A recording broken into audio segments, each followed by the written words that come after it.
अभिमन्यु के अंतिम दिन के युद्ध का वर्णन करते हुए मैं उन तथ्यों को आपके सामने लाना चाहता हूँ जो तथ्य महाभारत में तो वर्णित हैं, प्रायः उस रूप में ज्ञात नहीं हैं जिस रूप में हम उन्हें आपके सामने रखना चाहते हैं।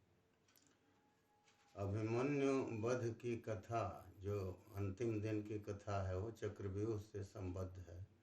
द्रोणाचार्य ने चक्रव्यूह की रचना किया था।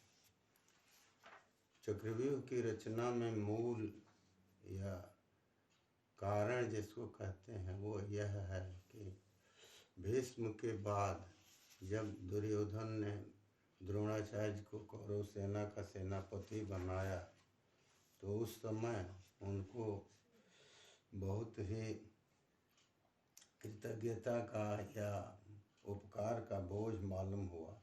इसलिए उन्होंने कहा कि तुमने जो कर्म किया है उसके सदृश फल देने के लिए मैं उद्यत हूँ। बताओ कौन सा काम तुम्हारा हम करें। तो दुर्योधन ने कर्ण, दुशासन आदि के साथ मंत्रणा करके यह कहा कि यदि मुझे आप वर देना चाहते हैं तो युधिष्ठिर को जीवित ही पकड़कर मेरे सन्निधान में लावें। यह सुनकर द्रोणाचार्य सबको प्रसन्न करते हुए यह बोले कि राजा युधिष्ठिर अजात शत्रु है, क्योंकि तुम भी उसके मृत्यु की बात नहीं कह रहे हो किंतु उसको जीवित पकड़ने की बात कह रहे हो। दुर्योधन ने कहा कि नहीं, युधिष्ठिर को यदि हम किसी भी तरह से मृत करने का प्रयास करते हैं, हम उनके वध का प्रयास करते हैं तो बाद में शेष पांडव हम लोगों को अवश्य ही मार देंगे। इसलिए हम ये नहीं चाहते। युधिष्ठिर यदि जीवित पकड़ लिए जाएंगे तो उनके सत्य प्रतिज्ञ होने से उन्हें पुनः हम वन भेज सकते हैं, क्योंकि द्यूत में पराजित कर उनको हम वन भेज देंगे और शेष पांडव उनके साथ चले जाएंगे और इस तरह से हम निष्कंटक राज्य प्राप्त कर जाएंगे। तो द्रोणाचार्य ने कहा कि ठीक है, किंतु अर्जुन के रहते ये संभव नहीं है। यदि किसी भी उपाय से अर्जुन को यहाँ से दूर हटाते हो तो उसकी अनुपस्थिति में युधिष्ठिर का वध तो नहीं किंतु ग्रहण भी मैं कर सकता हूँ, क्योंकि तुमने उनको जीवित पकड़ने का ही वर हमसे मांगा है। द्रोण ने यह भी कहा कि यदि अर्जुन युधिष्ठिर की रक्षा करता है तो उसे हराकर युधिष्ठिर को पकड़ना असंभव है। कोई देवता अथवा इंद्र आदि कोई भी उसको पराजित कर युधिष्ठिर का ग्रहण नहीं कर सकता। इसलिए तुम इसका प्रयास करो। अर्जुन यद्यपि हमारा शिष्य है फिर भी वो तरुण है और बहुत पुण्य से युक्त है और वह इतना दृढ़ निश्चयी है कि जब भी युद्ध में उतरता है तो जय अथवा मृत्यु दोनों में से एक को चुन कर ही उतरता है। ऐसी स्थिति में उनको कृष्ण के साथ रहने पर पराजित करना असंभव है। अतः तुम यह प्रयास करो। इसके लिए अर्जुन को संसप्तक गण हैं, 7 लोग अर्जुन के वध की प्रतिज्ञा किए थे। विभिन्न राजा थे, तो उन लोगों ने अर्जुन को दूर बुलाया और बुलाकर वहाँ उनको दिन भर युद्ध में उलझा दिया।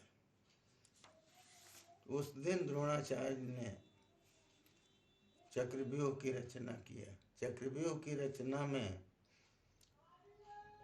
जो वचन महाभारत में आया है उसके आधार पर मैं यह स्पष्ट करना चाहता हूँ कि द्रोणाचार्य ने पहले ही यह कह दिया था कि मैं तुमसे सत्य कह रहा हूँ कि आज कोई न कोई एक मुख्य वीर इस युद्ध भूमि में मारा जाएगा। ऐसे व्यूह का मैं निर्माण करूँगा जिससे देवता भी भेद कर बाहर नहीं निकल सकते। लेकिन अर्जुन को यहाँ से दूर ले जाओ, क्योंकि कोई भी कला या युद्ध संबंधी कोई भी तथ्य ऐसा नहीं है जो अर्जुन को अज्ञात हो अथवा उससे कुछ भी असाध्य हो, वह न कर सकता। उसने सब कुछ युद्ध संबंधी ज्ञान मुझसे और अन्यत्र से भी प्राप्त किया। द्रोण के इस प्रकार कहने पर संसप्तक गणों ने, जो विभिन्न राजाओं ने जो अर्जुन को मारने की अग्नि के सामने प्रतिज्ञा की थी, उन लोगों ने अर्जुन को युद्ध में ललकारा और उन्हें दक्षिण दिशा की ओर ले गए।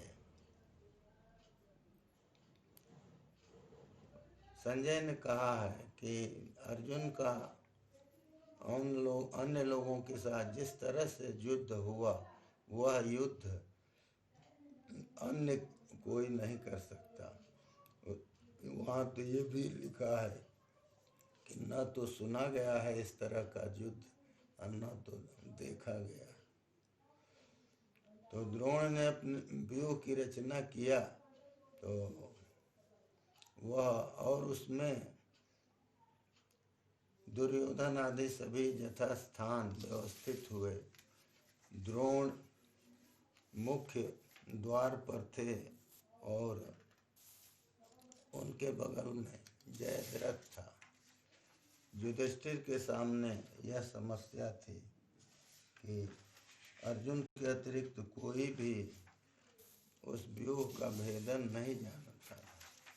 तो व्यूह का भेदन एक प्रमुख समस्या थी, क्योंकि यदि व्यूह का भेदन नहीं होता तो उस दिन पांडवों की हार निश्चित थी। इसलिए उन्होंने अभिमन्यु से कहा कि देखो, हम लोग चक्रव्यूह का भेदन नहीं जानते। तुम अथवा अर्जुन या कृष्ण व्यूह का भेदन कर सकते हैं, प्रद्युम्न भी कर सकते हैं, किंतु इन चारों के अतिरिक्त पांचवा कोई नहीं है जो इसका भेदन कर सके। इसलिए तुम हम लोगों को हमारी याचना पर यह वर दो। और याचना पर वर दो का मतलब है कि हम तुमसे याचक रूप में ये मांग रहे हैं कि युद्ध में प्रवेश करो और व्यूह का भेदन करो। क्योंकि अर्जुन अगर लौट के आता है और इस तरह से हमारी पराजय देखता है तो हमारी बहुत ही निंदा करेगा कि आप लोगों ने ये क्या किया। तो अभिमन्यु इस तरह से उनके कहने पर प्रतिज्ञाबद्ध हो जाता, क्योंकि युधिष्ठिर ने तो कहा था ही, भीम ने भी कहा था कि जब तुम व्यूह में प्रवेश करोगे तो हम तुम्हारे पीछे जाएंगे, सात्यकी और धृष्टद्युम्न भी हमारे साथ होंगे, और तुमने अगर एक बार व्यूह का भेदन किया तो हम लोग इस व्यूह को नष्ट कर देंगे। यह सुनने पर अभिमन्यु ने यह कहा कि मैं इस द्रोण की सेना में प्रवेश करूंगा जैसे पतंग जो है क्रुद्ध होकर ज्वलित जात वेदस मने प्रज्वलित अग्नि में प्रवेश करता है। अभिमन्यु के मुख से निकला हुआ यह वाक्य विचारणीय है, क्योंकि उसने अपने को पतंग का अग्नि में प्रवेश जितने उत्साह से होता है उस उत्साह को बताया, लेकिन उससे यह परिणाम भी सूचित होता है कि वह उससे बच के नहीं निकलेगा। उसने यह भी कहा कि मैं आज वह कर्म करूंगा जो दोनों वंशों के लिए, कौरवों के लिए और पांडवों के लिए, पांडवों के लिए और हमारे मातुल कुल के लिए, भगवान कृष्ण के कुल के लिए प्रीतिकर होगा। माने हमारे कर्म से सबको प्रसन्नता होगी। मैं पार्थ और सुभद्रा से जन्म न लिया हुआ समझा जाऊं यदि मैंने आज युद्ध में किसी को भी जीवित छोड़ा, यदि मैं आज अब अकेले ही संपूर्ण क्षत्र मंडल को, संपूर्ण क्षत्रियों को अष्टधा विभक्त नहीं कर देता तो मैं अर्जुन का पुत्र न हूँ। यह अभिमन्यु की प्रतिज्ञा थी। संपूर्ण क्षत्र मंडल को अष्टधा माने 8 भागों में विभक्त करने का आशय यह है कि चतुरंगिणी सेना जो क्षत्रियों से ही संपूर्ण रूप में नियंत्रित थी, उसको पलायन परायण कर देंगे। पलायन परायण करने का आशय है कि कुछ सेना लड़ती रहेगी और कुछ सेना भाग जाएगी। इस तरह से 8 भाग हो जाएंगे।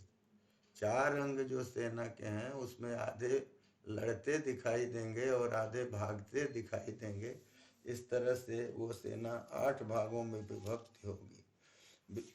इस तरह से जब वह बोल रहा था तो युधिष्ठिर ने ये कहा कि तुम्हारे बल में वृद्धि हो, क्योंकि तुम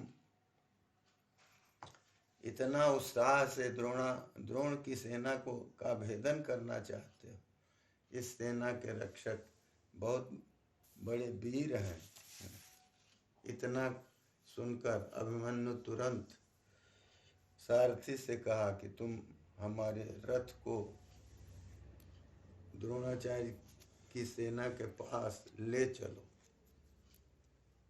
बार बार सारथी को प्रेरित करने पर भी वह रथ को वहां से चला नहीं रहा था, और उसने यह कहा कि यह आपके ऊपर अत्यधिक भार दे दिया गया, इसलिए आप एक क्षण तक बुद्धि से विचार करके फिर युद्ध करने का निर्णय लीजिए, क्योंकि आचार्य द्रोण परमास्त्र कृतश्रम माने परम अस्त्रों में उन्होंने श्रम किया है और वो अजेय स्थिति में आप अत्यंत सुख से पले हैं और आप युद्ध में लड़कर युद्ध के बारे में संपूर्ण जानकारी नहीं रखते।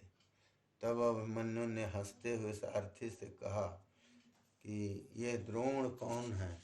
संपूर्ण क्षत्र मंडल भी यदि आ जाए अथवा ऐरावत पर आरूढ़ होकर इंद्र भी देवताओं सहित आ जाए अथवा भगवान शंकर स्वाभिभूत गणों के साथ आ जाए तो उनको भी हम युद्ध में लड़ाएंगे का मतलब उनसे भी खूब कुशलता से युद्ध करेंगे। तुम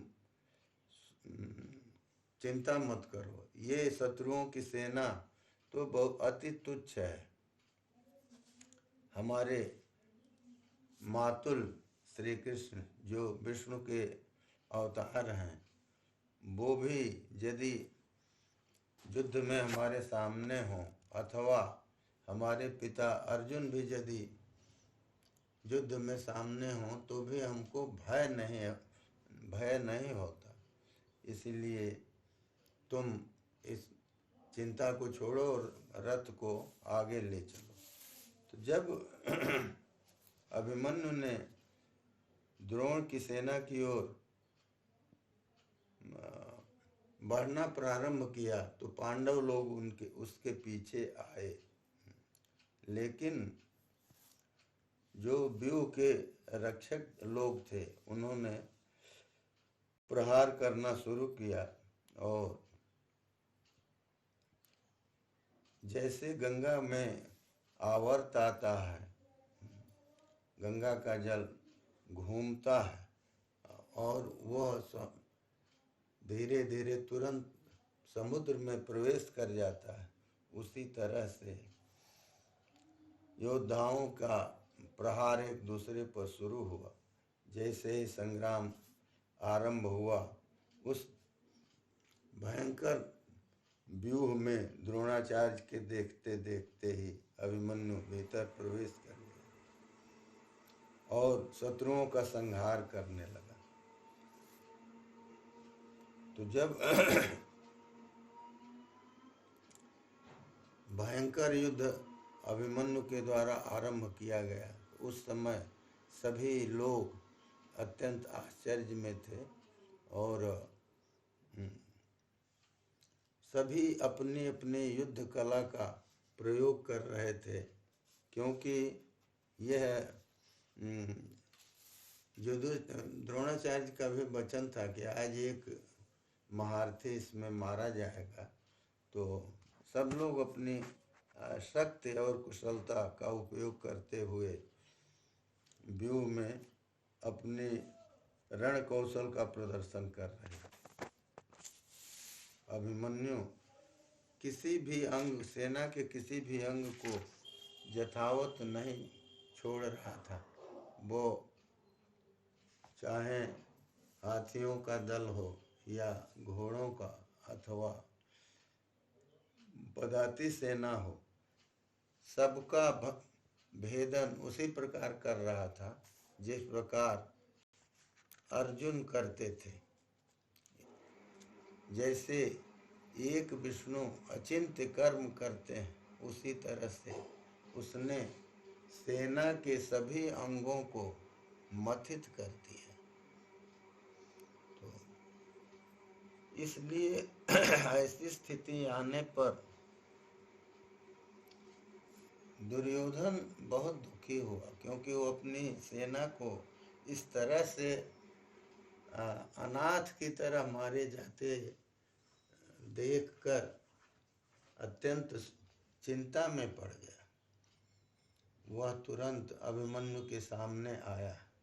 जब अभिमन्यु को रोकने के लिए दुर्योधन उसके सामने आया है, तो उस समय द्रोण ने सभी योद्धाओं को कहा कि आप लोग दुर्योधन की रक्षा करिए, क्योंकि हम लोगों का लक्ष्य जो अभिमन्यु है, जो आज इस व्यूह में हम लोगों को बैरी के रूप में प्राप्त हुआ है, जिससे हमें सर्वथा सावधान होकर के लड़ना है, वह अब दुर्योधन का वध न करे। इस द्रोणाचार्य के इतना कहने पर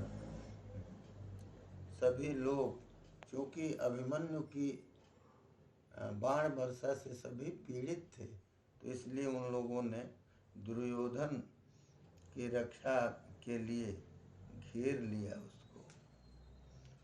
द्रोणाचार्य, अश्वत्थामा, कृपाचार्य, कर्ण, कृतवर्मा, ये मद्रराज और भूरिश्रवा, ये आदि अनेक योद्धा अभिमन्यु के ऊपर बाण वृष्टि करने लगे और उसको मोहित करके दुर्योधन को किसी तरह वहाँ से मुक्त कराए।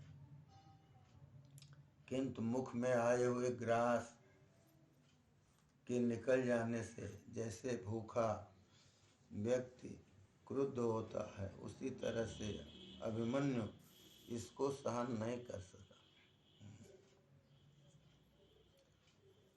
उन सभी वीरों को अश्व और सारथी सहित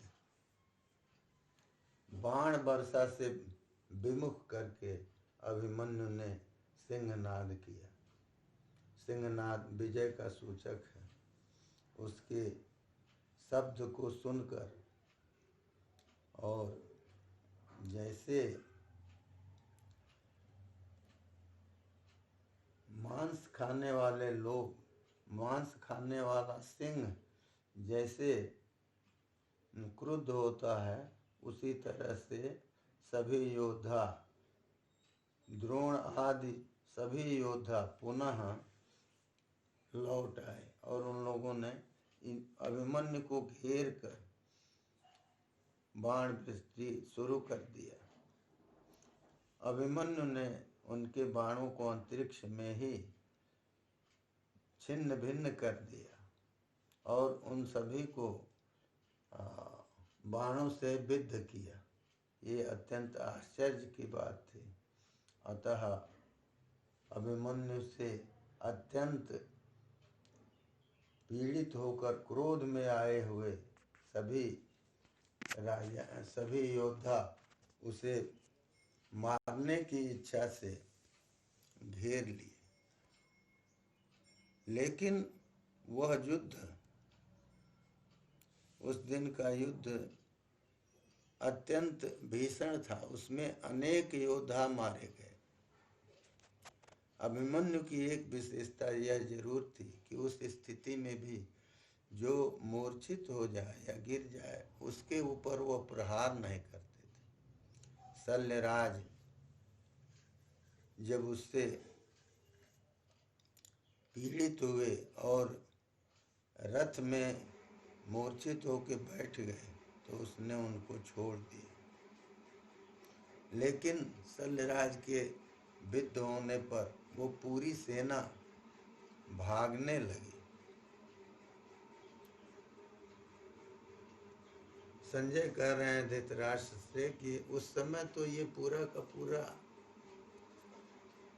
कौरव दल पलायन परायण हो गया। भागने, कुछ लोग भागने लगे, कुछ भागने की स्थिति में थे। लेकिन अभिमन्यु की स्थिति यही थी कि जैसे अग्नि घृत से बढ़ता है, उसी तरह से वह जो शत्रुओं को मारते हुए बढ़ता जा रहा था।